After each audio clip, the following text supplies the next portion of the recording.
Assalamualaikum warahmatullahi wabarakatuh. Apa kabar pemirsa Jak TV? Sudah berbuka puasa? Pastinya sudah ya. Semangat tetap harus digalakan menjelang pertengahan puasa di bulan Ramadan kali ini. Seperti biasa saya Isakan berjumpa lagi bertemu dengan pemirsa Jak TV semua di acara Muslim di Rantau yang akan memperkenalkan teman-teman Jak TV semua bagaimana teman-teman diaspora ataupun juga teman-teman kita yang berada di New York, Amerika Serikat dalam melaksanakan ibadahnya di bulan suci Ramadan. Termasuk nanti kita juga akan melihat seperti ada masjid, kemudian market, makanan halal dan sebagainya ya.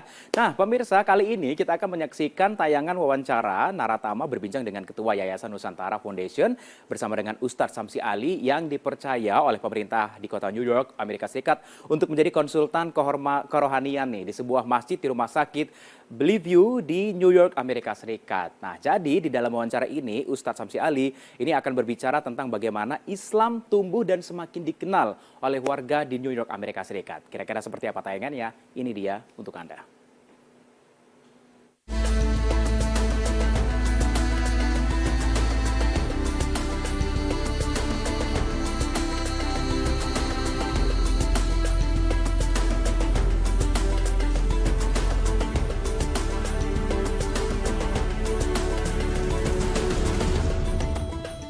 Assalamualaikum warahmatullahi wabarakatuh. Saya Naratama bertemu dengan Pak Ustadz Samsi Ali. Kita akan ngobrol-ngobrol sebentar dan berbincang bagaimana hidup menjadi Muslim di Amerika.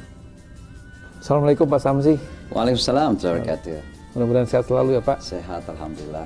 Ini hari ini saya ketemu Bapak di masjid di rumah sakit ya Pak ya. Ya, jadi ini ada masjid. Itu gimana Pak? Bisa ada masjid di rumah sakit di tengah-tengah New betul. York ini? Jadi ini masjid pertama yang ada dalam sebuah rumah sakit pemerintah terbesar di kota New York, dan juga masjid pertama yang punya imam tetap dan juga chaplain, namanya chaplain tetap ya. Ini memang ditugasin dari kota New York. Jadi ditugaskan di kota New York Pak Samsi untuk datang ke situ, terutama misalnya hari Jumat, untuk sholat Jumat gitu ya Pak? Ya, dan bukan cuma itu, juga kita mengunjungi pasien-pasien yang memerlukan konsultasi, dan bukan hanya pasien Muslim saja, tapi seluruh pasien. Jadi termasuk mereka yang beragama lain, karena sesungguhnya yang namanya chaplaincy atau konsultasi kerohanian itu bersifat universal. Jadi biasanya memberikan words of comfort gitu ya, memberikan nasihat-nasihat agar sabar, agar kuat menghadapi, dan itu bersifat universal. Bersifat universal Pak ya? Ya, Betul. Jadi ini adalah masjid pertama, dan itu kan keberagaman berarti Pak. Itu toleransi kita kepada agama lain, walaupun ada agama lain kemudian minta arahan dari Bapak atau minta nasihat dari Bapak gitu. Betul, dan kebetulan di rumah sakit Bellevue kota New York ini ada gereja, ada sinagog, ada masjid. Dan kita saling bekerja sama gitu ya. Masing-masing pada saat ada kegiatan-kegiatan penting kita saling mensupport, saling mendukung. Apalagi kalau berkenaan dengan tugas-tugas di rumah sakit. Dan kita adalah pegawai pemerintah. Kalau dalam bahasa Indonesia kan pegawai negeri kita. Pegawai negeri kota Pak. Iya, kota gitu ya. Dan sangat luar biasa karena bagi kami khususnya masyarakat Muslim ya, yang dalam keadaan masih banyak disalahpahami, kemudian kita diakomodir seperti ini sebuah kebanggaan, tapi sekaligus sesuatu yang kita apresiasi kepada pemerintah kota New York itu. Gitu Pak. Itu menunjukkan apa Pak? Menunjukkan bahwa karena New York ini kan adalah kota yang sangat besar Pak ya. Iya. Dan masyarakat Muslim juga cukup besar. Di sini ada lebih dari 100 masjid ada di kota New York.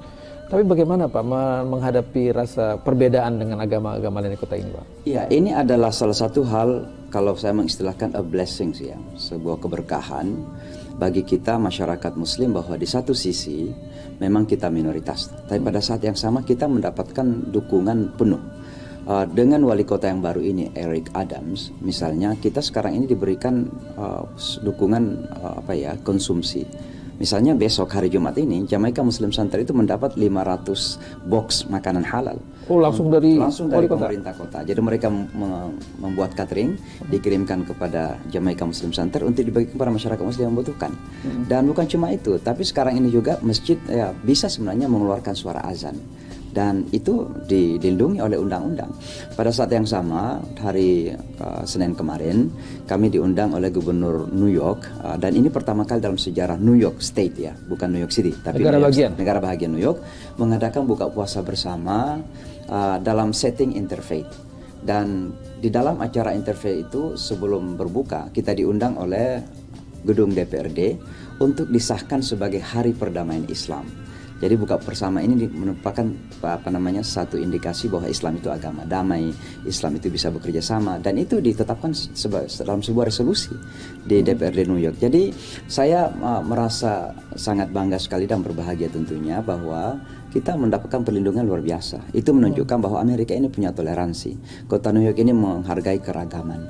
Dan itu yang menjadikan kehidupan masyarakat kita tenang, tentram, ya. Ada perbedaan-perbedaan, tapi semua masing-masing merasa punya haknya dengan sepenuhnya bisa melaksanakan keyakinannya dan ibadahnya masing-masing. Sebagai warga di kota New York itu sering sekali saya berhadapan dengan orang-orang, teman-teman yang berbeda agama, berbeda bangsa, berbeda ethnicity ya. Dan kemudian mereka sering bertanya sama saya, Pak, kenapa Ramadan? Kenapa ada puasa Ramadan? Kenapa puasa dari pagi sampai malam gitu? Sampai dokter saya juga bingung gitu. Itu how do you do that gitu ya. Nah ini bagaimana Pak, sebagai masyarakat muslim kita bisa mengenalkan Islam kepada publik, terutama di kota New York ini? Ya, saya kira pertama di kota New York ini kan bukan hanya di kota New York, tapi di kota-kota besar Amerika, Islam itu sudah semakin dikenal ya. Dan masyarakat Amerika saya kira sudah semakin terbuka kepada informasi-informasi yang ada.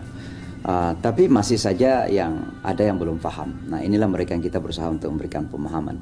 Caranya tentu dengan kegiatan-kegiatan sosial. Salah satu diantaranya yang kami lakukan di komunitas adalah mengundang tetangga-tetangga kita, biasanya dalam setting buka puasa bersama. Kita tidak mengatakan mengundang buka puasa, tapi diundang untuk setting dinner gitu ya. Nah di saat mereka makan bersama, kemudian mereka bertanya kenapa makan pada saat matahari tenggelam ini. Kita menjelaskan bahwa kita sedang berpuasa, dan ketika sunset maka disitulah waktunya kita berbuka puasa atau breaking the fast gitu ya. Nah dalam banyak hal saya kira masyarakat Amerika ini kan sangat terbuka dengan informasi. Maka kita memang bersaing dengan misinformasi yang ada. Makanya kami sangat proaktif sekali di dalam melakukan outreach. Apakah itu kepada institusi agama lain, apakah itu kepada institusi pemerintahan. Bahkan sekarang ini ada beberapa sekolah ya mengundang kita untuk memberikan penjelasan tentang puasa Ramadan. Kenapa? Karena ada anak-anak yang masih berumur kurang 10 tahun justru tidak makan di sekolah, dan itu menjadikan guru-guru mereka bingung. Kok anak ini nggak makan itu? Tapi tetap ceria, tetap kuat gitu ya. Nah akhirnya mereka perlu penjelasan dari kita. Kenapa bisa demikian? Ya, jangan sampai ada kesalahpahaman seolah-olah kita menjadikan anak-anak malnutrisi ya, kekurangan gizi gitu ya. Nah, tapi ternyata itu adalah sesuatu yang luar biasa dan banyak diapresiasi. Di beberapa universitas bahkan ada mahasiswa-mahasiswa yang ikut berpuasa. Ya, ikut merasakan berpuasa, mencoba puasa. NYPD misalnya, ini nanti malam kita akan berbuka puasa di NYPD. Itu ada beberapa polisi non-muslim ikut berpuasa. Untuk sebagai rasa-rasa, masakan. Ya, untuk merasakan dia. Sebelum masuk Ramadan kan kita ada konferensi tentang Ramadannya di NYPD. Dan kita menyampaikan apa manfaat daripada berpuasa itu. Dan ternyata ini beberapa tahun yang lalu ya, ada 3 orang di antara mereka sengaja kemudian memberikan wawancara di sebuah media mengatakan bahwa setelah saya berpuasa di bulan Ramadan itu saya merasa ringan gitu. Ada lebih sehat dan serasa ada beban yang terjatuh gitu ya. Jadi dan itu dilanjutkan beberapa NYPD non muslim ikut berpuasa, dan di saat kita melakukan buka puasa mereka juga hadir, dan ini semakin dikenal oleh masyarakat. Jadi ini bagian dari tanggung jawab kami untuk mengenalkan Islam secara umum dan Ramadan secara khusus kepada tetangga-tetangga kita, dan saya kira Islam semakin dikenal kok di Amerika. Ya, luar biasa ya sejarah mengenai perkenalan Islam di Amerika Serikat. Mudah-mudahan nanti teman-teman muslim di sana tetap komunitasnya semakin menjadi kuat begitu, dan bisa menyebarkan ataupun membaur bersama yang lainnya agar Islam akan semakin dikenal di New York, Amerika Serikat. Nah, nanti kita juga akan melihat bagaimana sejarah ataupun proses pada saat imam ini mendirikan pesantren di New York, Amerika Serikat setelah yang satu ini. Jangan kemana-mana.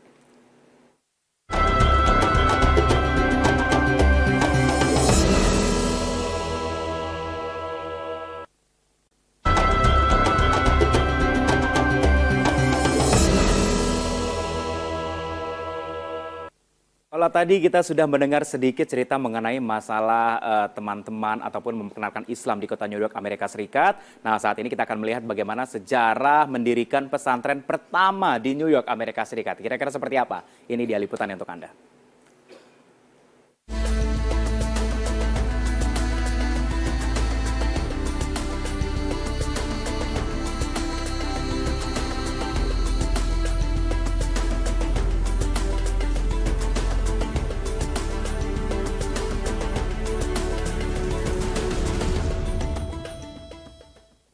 Islam semakin dikenal di Amerika, kemudian juga banyak orang mengenal Islam dari pergaulan, dari pertemanan, maupun dari komunitas ya Pak. Tapi apakah ini bisa menjadi contoh kepada negara kita sendiri Pak, bahwa negara kita kan juga negara Muslim terbesar, itu sering disampaikan Pak ya. Orang-orang sering bertanya sama saya, ini dari mana Indonesia? Ternyata Indonesia negara Muslim terbesar gitu ya. Itu bagaimana Pak menyampaikan informasi itu bahwa Indonesia adalah negara Islam Muslim terbesar dan kita sangat beragam Islamnya. Kita dengan berbagai macam etnis dan suku bangsa gitu Pak. Jadi memang salah satu tantangan besar kita sebagai orang Indonesia dan khususnya Muslim Indonesia adalah bagaimana mengenalkan Indonesia yang besar dan hebat itu. Mengenalkan Indonesia yang besar Dan hebat. Kenapa saya mengatakan demikian? Karena secara relatif kita tidak terlalu dikenal. Minimal di Amerika ya. Cuma dikenal kemarin waktu Obama jadi presiden sempat dikenal ya. Tapi kalau saya biasanya mengenalkan diri bahwa saya dari Indonesia, itu rata-rata orang tidak terlalu seriously taking it gitu ya. Tapi beda kalau orang mengatakan saya dari Singapura, saya dari Malaysia gitu. Pakistan. Ya, dari Pakistan misalnya. Nah, inilah kemudian menjadi tantangan saya pribadi sehingga dari tahun 2001 saya itu berusaha berada di garda terdepan ya, untuk menampilkan Islam secara tidak langsung juga mengatakan Indonesia is the largest Muslim country. Indonesia negara Muslim terbesar loh. Jangan selalu melihat ke Timur Tengah, ke Asia Selatan, Afrika. Kalau Anda ingin melihat Islam dan Islam yang betul-betul rahmatan lil alamin, yang punya demokrasi, menghormati wanita, punya kebebasan, punya toleransi, kerukunan relatif baik, lihatlah ke Indonesia gitu. Nah, itulah sebabnya kami berada di garda terdepan dan itu diapresiasi. Ketika Michael Bloomberg menjadi wali kota di tahun 2001 ya, pasca 9/11 itu, maka saya memang banyak dilibatkan. Saya diundang dalam banyak sekali perhelatan-perhelatan besar, termasuk mendampingi Presiden Bush ketika Ground Zero, membaca doa di Yankee Stadium.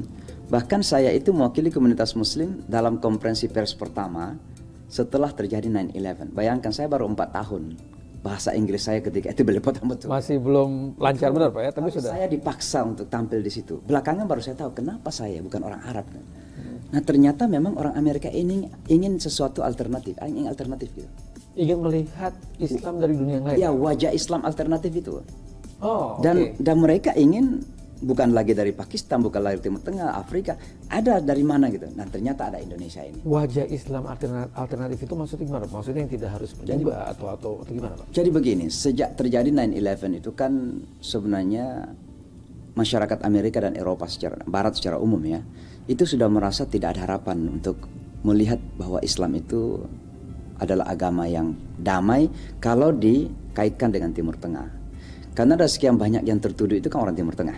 Demikian juga Asia Selatan, Pakistan khususnya kan. Maka mereka mengharapkan ada alternatif lain gitu, wajah lain gitu. Nah, inilah Indonesia sebenarnya. Maka saya melihat ketika itu ada peluang. Ada peluang. Dan sebenarnya kita sebagai negara Muslim terbesar, kalau saja kita sadar tentang peluang itu, we must jump in. Kita harus segera mengambil peluang tersebut. Ya, kesempatan. Karena orang lain ingin belajar Islam pada saat itu. Dan Indonesia sungguhnya bisa menampilkan bahwa oke, lihat kami nih. Kami adalah negara Muslim terbesar, tapi kami juga adalah negara demokrasi ketiga dunia, kan begitu. Betul. Ya. Nah, oleh sebab itulah saya kira kita semua ini tertantang untuk selalu tampil di garda terdepan ya, untuk menampilkan Islam ini. Tidak saja bahwa ini adalah bagian tanggung jawab dakwah Islam, tapi juga ingin menampilkan bahwa Indonesia itu negara besar.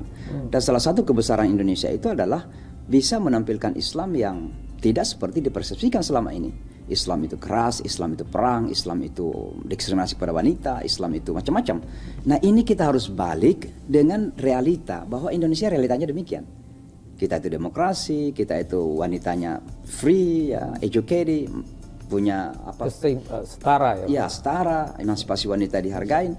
Nah, dan juga teman-teman kita yang minoritas ya, punya kebebasan kok dengan segala dinamika yang ada. Ya, ada kasus-kasus terjadi itu wajar di mana-mana itu. Tapi teman-teman minoritas kita ya punya kebebasan melaksanakan ajaran agama mereka kan. Tapi apakah karena itu Pak kemudian Bapak mempunyai sebuah terobosan baru membuat sebuah pesantren Pak? Ya, apakah itu juga bagian dari mengenalkan Islam kepada dunia Barat terutama di Amerika? Ya, jadi saya sering menyampaikan bahwa ada kegalauan panjang saya. Saya ini sudah hampir 25 tahun, bahkan sudah 25 tahun di Amerika.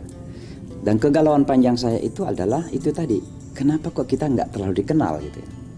Khususnya dalam hal Islam terbesar dunia. Kenapa kalau kata Islam didengar di Amerika ini orang selalu imajinasi Timur Tengah, Asia Selatan. Kenapa tidak pernah ada imajinasi ke Indonesia gitu? Maka saya mendirikan Yayasan Nusantara itu, Nusantara Foundation. Karena Nusantara ini identik dengan Indonesia. Ya. Padahal sebenarnya kalau saya mau kan American Muslim Foundation kan begitu kan. Tapi saya ingin bahwa ini kata Nusantara harus kita kenalkan. Belakangan kemudian saya merasa bahwa harus ada suatu gebrakan besar. Dan itulah upaya mendirikan pondok pesantren ini. Nah, kalau pondok pesantren ini bisa berdiri, orang akan melihat bahwa ternyata Muslim Indonesia itu educated. Dan backbone, tulang punggung pendidikan Islam Indonesia itu adalah pesantren.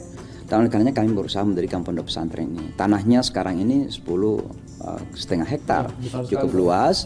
Dan kita gedung-gedungnya sudah mulai direnovasi dan kegiatan-kegiatan sementara mulai kita laksanakan. Saya pernah datang ke pesantrennya Pak Samsi Ali waktu itu lagi bulan puasa. Kemudian Pak Samsi Ali mengadakan acara buka puasa, mengundang tetangga sekitar ya Pak. Ya. Itu tetangga sekitarnya itu juga mereka nggak ada yang Muslim ya Pak.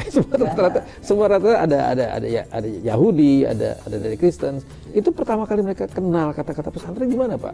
Gitu. Ya, dan mereka belum kenal Indonesia juga kan, pasti kan. Pak Samsi bilang kan Indonesia tidak terkenal. Itu bagaimana Pak menerobos sampai mereka bisa kenal kemudian datang ke berbuka puasa? Jadi lokasi di East Hadam, kotanya namanya Mudus, sengaja kita buka pesantren di sini untuk mengenalkan bahwa kehadiran kita, our existence itu ya, tidak perlu merasa gangguan kepada orang. Jadi kita bukan datang untuk mengganggu orang, justru kita datang untuk membangun relasi yang baik. Dan itulah komunitas, membangun komunitas. Betul, kita membangun komunitas dan bagaimana komunitas kita ini bisa diterima dan tetangga-tetangga kita juga merasa tenang dengan itu.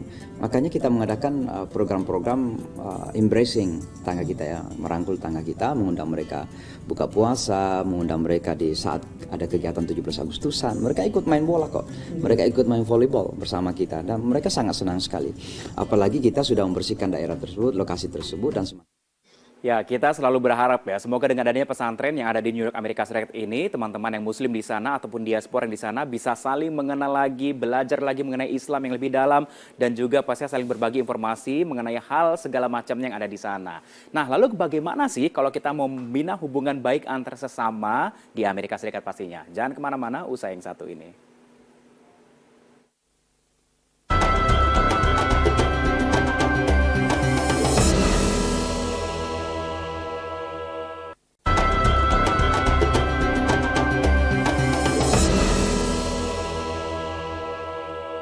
Ya, dunia digital semakin berkembang. Kita bisa bersilaturahmi melalui media sosial ataupun melalui aplikasi chatting dan sebagainya, begitu ya. Lalu bagaimana sih kalau kita membangun hubungan baik sesama Muslim dan juga kemanusiaan, terutama di New York, Amerika Serikat, bagi teman-teman kita di sana yang memang mungkin jumlah komunitas Muslimnya tidak sebanyak yang ada di Indonesia. Kira-kira seperti apa? Kita simak lagi perbincangannya ya. Ini dia.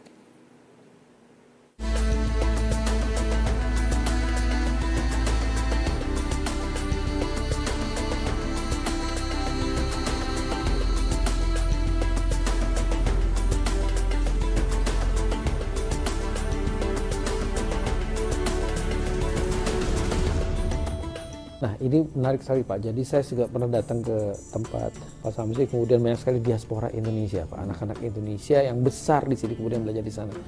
Pak Samsi kan sudah bertahun-tahun di sini, sudah mengenal ke Indonesia dan membawa nama Indonesia, mengenal Indonesia sebagai negara Islam terbesar di dunia. Gimana sih Pak supaya bisa anak-anak diaspora Indonesia ini juga bisa mempunyai rasa seperti itu Pak? Ini banyak sekali pertanyaan, karena banyak sekali anak-anak diaspora Indonesia besar di sini, orang tuanya besar di sini, orang tuanya sibuk, kemudian anaknya lupa diajarkan Muslim, menjadi Muslim. Tapi mereka pengen anaknya jadi Muslim, itu bagaimana Pak? Supaya bukan hanya di Indonesia Pak, di seluruh dunia nih, karena yang nonton kan di seluruh dunia nih Pak. Ya, jadi betul, jadi salah satu kekurangan kita sebagai masyarakat Indonesia dan Muslim Indonesia khususnya adalah di luar negeri Pak? Di luar negeri adalah kita terkadang kurang peduli menjaga budaya dan juga agama anak-anak kita. Dan itu yang kemudian menjadikan belakangan ada orang tua yang kemudian menyesal. Anak-anaknya kemudian berperilaku seperti orang lain. Perilaku barat lah. Perilaku barat itu tidak umum juga tidak baik ya, ada yang baik ya. Jadi saya mengatakan perilaku yang kurang sesuai dengan etika kita sebagai orang Indonesia. Misalnya kurang hormat kepada orang tua, ya kurang hormat kepada mereka yang ditokohkan misalnya. Nah ini saya kira karena pedulian kita yang kurang. Dan oleh karenanya satu hal yang menjadi perhatian kita adalah bagaimana tetap menjaga adab-adab tersebut, termasuk etika agama dan etika kebangsaan kita. Kita itu kan gotong royong, bekerja sama ya. Anak-anak di sini kan individualistik sifatnya. Dan oleh karenanya pesantren ini salah satunya adalah mencoba mengembalikan etika tersebut. Nilai-nilai tersebut ya. Jadi bukan sekedar agama saja mengajarkan sholat, mengajarkan ini, tapi juga bagaimana mereka bisa membangun karakter keindonesiaan itu. Maka pesantren musim panas misalnya selama 2 bulan itu betul-betul kita arahkan untuk mereka bisa membangun karakter seperti itu. Nah, ini bagian dari kepedulian kita di luar negeri dan di mana saja. Saya melihat ini rata-rata terjadi di mana-mana. Di Australia, di New Zealand, saya pernah ke sana, kemudian ke Eropa di 9 negara dan termasuk di Amerika ini dan Kanada. Ada memang tantangan tersendiri bagi orang tua Indonesia. Dan ini kan kita sudah masuk ke hari akhir di bulan Ramadan, Pak. Dan sekarang sudah masuk ke Lebaran, sebentar lagi Lebaran. Itu ada yang ingin disampaikan nggak, Pak? Sebagai kita, untuk bukan hanya kepada pemirsa Indonesia, tapi juga kepada seluruh diaspora Indonesia, seluruh dunia. Karena kondisi Lebaran kali ini agak berbeda dengan kondisi pandemi, kita ada keterbatasan gitu. Tapi kita tetap harus membawa nama Islam Indonesia di luar negeri dan juga seluruh dunia, Pak. Ya, saya kira kita tetap berpegang teguh kepada nilai-nilai kita ya. Jadi saya kira kita tetap berpegang teguh kepada nilai-nilai yang ada ya sebagai orang Indonesia di saat merayakan Idul Fitri. Kita itu kan punya kehangatan. Ada namanya halal bihalal, saling mengunjungi, keramahan ya ada di situ.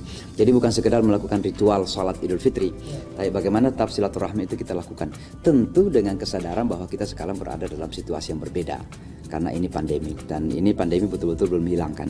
Maka protokol yang harus kita jalankan tetap kita jalankan dengan segala semangat yang ada bahwa kita tetap merasa bahwa ini adalah hari raya kita perlu bergembira, kita perlu membangun semangat ya. Maka saya kira terus saja melakukan kegiatan-kegiatan sambil berhati-hati menjaga protokol yang ada. Tapi pada saat yang sama saya kira memang penting untuk kita selalu saling mengingatkan ya bahwa Idul Fitri yang kita rayakan ini betul-betul adalah sebuah perayaan untuk kembali kepada fitrah kita. Dan fitrah kita itu salah satu diantaranya adalah selain secara vertikal bahwa hubungan kita harus kita bangun secara harmoni dengan Allah Subhanahu Wa Taala, dengan Tuhan. Pada saat yang sama juga kita membangun kembali hubungan dan relasi kita kepada sesama manusia. Dengan sesama umat Islam itu kan namanya silaturahmi ya. Nah, kepada sesama manusia itu kan ada kekeluargaan universal. Wahai manusia, sesungguhnya kami menciptakan kalian dari satu ibu dan bapa. Nah, ini kan kata satu ibu dan bapak ini artinya bahwa kita itu harus selalu membangun a sense of universal family. Ada keluarga universal di antara kita. Bahkan ras apapun, etnis apapun, bahkan agama apapun yang kita yakini, itu tidak boleh memecah belah kekeluargaan kita. Dan ini salah satu makna daripada Ramadan. Kenapa demikian? Karena di bulan Ramadan ini kita kedepankan ruhiyah kita. Kita kedepankan spiritualitas kita. Makanya kita kesampingkan makan, minum itu sebagai simbolisasi mengesampingkan fisik kita sementara. Terus sekarang kita ini kan menilai diri kita dengan fisik. Saya putih, dia hitam, maka saya lebih hebat. Padahal tidak demikian dalam Islam. Dalam Islam itu bukan karena fisik kita, bukan karena warna kulit kita, tapi karena ketakwaan kita. Dan kata takwa itu ada pada hati kita, ada pada spiritualitas kita. Maka bulan Ramadan mengajarkan kepada kita pentingnya untuk membangun semangat kebersamaan, semangat kesetaraan, dan tentunya semangat silaturahmi di antara kita itu. Wah, terima kasih Pak. Tapi ada satu pertanyaan lagi terakhir Pak. Ini kan kita dalam kondisi pandemi ini sering disebut dengan kondisi abnormal ya. Berarti kita harus selalu adjust. Kita harus mencoba menghidup dengan suasana pandemi. Dalam Islam itu gimana sih Pak? Sekarang ini karena kondisi pandemi ini ada orang berarti wah kita harus pasrah, kita harus berdoa. Atau apa yang harus dilakukan sebagai Muslim Pak? Terutama di Indonesia ya. Yang kita juga sempat melihat bahwa sempat Omicron sempat naik gitu Pak. Itu apa yang harus kita lakukan? Terutama dalam suasana Lebaran ini Pak. Ya, saya kira pertama ajaran Islam itu kan sangat praktis sifatnya, sangat rasional dan sangat balance ya, sangat imbang. Maka segala sesuatu itu harus dipertimbangkan manfaat dan mudaratnya. Nah, dalam hal misalnya ketika kita menghadapi musibah seperti ini, di satu sisi memang kita yakin bahwa Allah itu menentukan segala-galanya kan. Tapi pada sisi yang lain juga kita harus meyakini bahwa Allah memerintahkan kepada kita untuk mengambil segala ikhtiar, segala upaya untuk kita tidak menghadapi tantangan tersebut atau tidak terkena musibah tersebut. Ada satu cerita ketika seorang sahabat datang kepada Rasulullah, kemudian turun dari ontanya dilepaskan begitu saja. Ditanya, kenapa kamu lepaskan ontanya? Dia katakan, saya tawakal kepada Allah. Kata Rasulullah, ikat dulu baru tawakal. Nah, demikianlah kita dalam menghadapi musibah seperti ini. Maka segala precaution, segala kehati-hatian itu perlu kita lakukan. Ya, Jangan karena kita bertawakal tidak perlu kita pakai masker misalnya, kita tidak perlu pakai distance kalau memang harus ya kita pakai. Tidak mau divaksin Tidak misalnya. mau divaksin segala macam, tidak begitu demikian. Justru kalau kita harus divaksin dan vaksin itu adalah bagian dari proses, itu bagian dari proses tawakal kita. Tawakal kita. Ya, jadi bukan pasrah, tawakal itu bukan pasrah. Tawakal itu artinya melakukan segala ikhtiar yang memungkinkan dan diserahkan sepenuhnya hasilnya kepada Allah Subhanahu wa taala. Yang menentukan pada akhirnya Allah Subhanahu wa taala. Jadi ini memberikan ketenangan kepada kita. Tenangnya bagaimana? Kalau ternyata kurang baik hasilnya, kita sudah melakukan segala ikhtiar Ya, kok. udah yang terbaik kita Yang lakukan. terbaik. Dan kalau ternyata hasilnya baik, kita bersyukur kepada Allah. Kita nggak perlu angkuh bahwa karena saya kan gitu. Nah ini sangat hebat dalam ajaran agama Islam. Jadi Islam itu sangat rasional, sangat imbang sekali dan tentu praktis di dalam memberikan ajaran kepada kita semuanya gitu. Wah, terima kasih nih Pak. Ini bekal informasi dan juga inspirasi dari Bapak ini, juga penyampaian dakwah dari Bapak ini sangat berguna buat kita semua. Jadi kita sekarang harus tetap bertawakal. Yang terakhir Pak, mungkin Pak Samsi ingin disampaikan kepada masyarakat Indonesia mengucapkan selamat Idul Fitri Pak. Ya tentunya bersama saya Imam Syamsi Ali dari kota New York. Saya imam dan direktur Jamaica Muslim Center, juga Presiden Nusantara Foundation dan pendiri Pondok Pesantren Nur Inka Nusantara Madani menyampaikan selamat hari raya minal aidin wal faizin taqabbalallahu minna minkum. Mudah-mudahan amal ibadah kita diterima oleh Allah Subhanahu wa taala. Mari kita saling mendoakan, mudah-mudahan Indonesia semakin kuat, semakin sukses dan jaya setara dengan bangsa-bangsa di dunia lainnya. Oke pemirsa, itulah tadi obrolan kita dengan Imam Samsi Ali yang sangat bermanfaat dan menginspirasi kita untuk menjadi warga dunia dan menjadi Muslim Indonesia yang terbaik bagi dunia. Jadi kita bisa bangga sebagai Muslim Indonesia. Saya Naratama dan Ustadz Samsi Ali langsung dari kota New York. Wassalamualaikum warahmatullahi wabarakatuh. Ya, kita harapkan dengan adanya pesantren di New York, Amerika Serikat dan juga teman-teman komunitas yang ada di sana bisa saling berbagi informasi dan juga memberikan manfaat begitu ya, memperkenalkan Islam ataupun Muslim di New York, Amerika Serikat, dan yang pastinya diaspora kita juga akan semakin erat hubungannya begitu. Oke, terima kasih sudah menyaksikan Muslim di Rantau untuk episode kali ini. Tetap terus saksikan Muslim di Rantau setiap hari pukul 6 sore. Nanti kita akan membagikan informasi terkait apa kegiatan para diaspora yang ada di New York, Amerika Serikat ataupun di tempat yang lainnya ya. Terima kasih atas perhatian Anda. Saya Isa, akan sampai jumpa. Wassalamualaikum warahmatullahi wabarakatuh.